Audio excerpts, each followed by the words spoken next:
seeing that it's roughly 100 years later, after the Great Depression, we can follow the advice, the timeless advice that the writers of that time gave to us.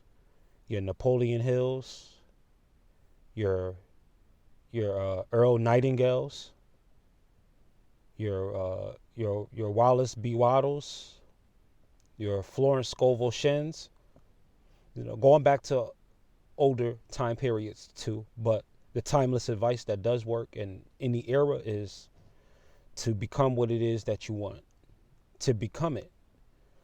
And what these books contain is series of techniques, ways of writing things down. They basically give you step-by-step tutorials on how to program your subconscious mind to automatically cause you to be the person you want to be. So, long story short, step into character and remain in character. Like you see people who do great Oscar-worthy performances, one of a kind. They usually get stuck in character.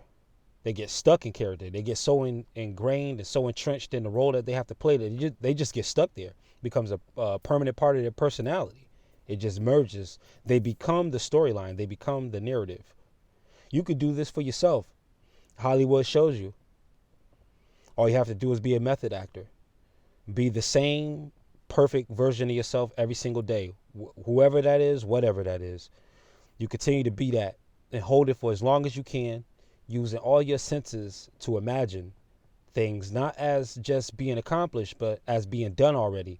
Look at yourself like the person not who's gaining the Fortune 500 company, but the person who's running the Fortune 500 company, because you have to be that before you can become that.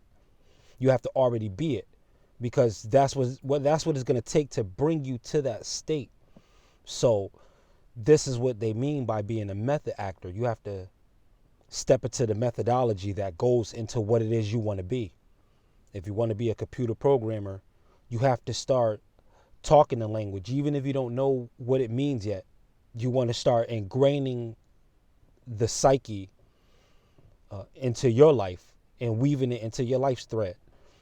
Because the dark matter that's all around you that you can't see, that's invisible, and the dark energy, all of these things are conduits for your future, for your destiny, for whatever you want, for whatever you think.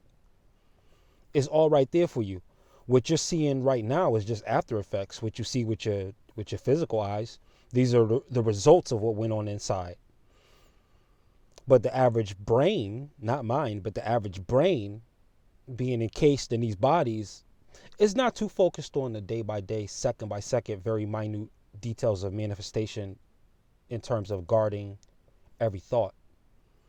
But these books and these authors, they show us how to do that. So it's always good to go over that refresher. It's like flight safety. Yes, you know the instructions. You've seen the manuals on every flight, but they still have to go over the instructions anyway for as long as you're going to be in the air. So as long as you're going to be in the air, on the air, as long as you're going to be flying through life, soaring on eagle's wings, as long as you're going to be on the heights of life, dealing with the heights of life, we must go over these same instructions over and over and over and over, because it's what it takes for us to make it to the next level. We're teaching ourselves by sharing these instructions. We're reminding ourselves to always be the person that we want to be, to never give up, to always look at it like the person who's running the company that we want to obtain, not the person who's trying to get the company, but the person who's running it. To step into the character, to stay in role, to stay on screen, to stay on set, to be able to channel and become what it is that you want to be. Is all up to you. But the feedback loop, if you should accept it, is going to lead to whatever you see being a predominant energy on the news and the entertainment. That's what you're going to be seeing with your physical eyes. With the exception being if you're out in nature, and nature's very pure, it'll give you your highest mind back to you, because it's nothing but space and this wide diversity of life that just does not judge, like crickets and loons and everything out there that makes those sounds and sings, birds, As things are non-judgmental. The combination of that and the wind is going to give you your own higher mind back to you. And you'll just see nature itself giving you your own hologram. You can usually find peace in these places, especially when you're by yourself. This is why a lot of masters from the past went to a lot of isolated places for meditation, for prayer, to reach higher levels, to get messages, to receive certain levels of power. All of this does happen in those places. So what I would offer you is to build that place inside of yourself, that sacred place, that sacred space. Build it somewhere inside of your mind and let it be a place that you can retreat to, not only retreat to, but a place that you can cause the outside world to become, because that is how strong your internal image of it is.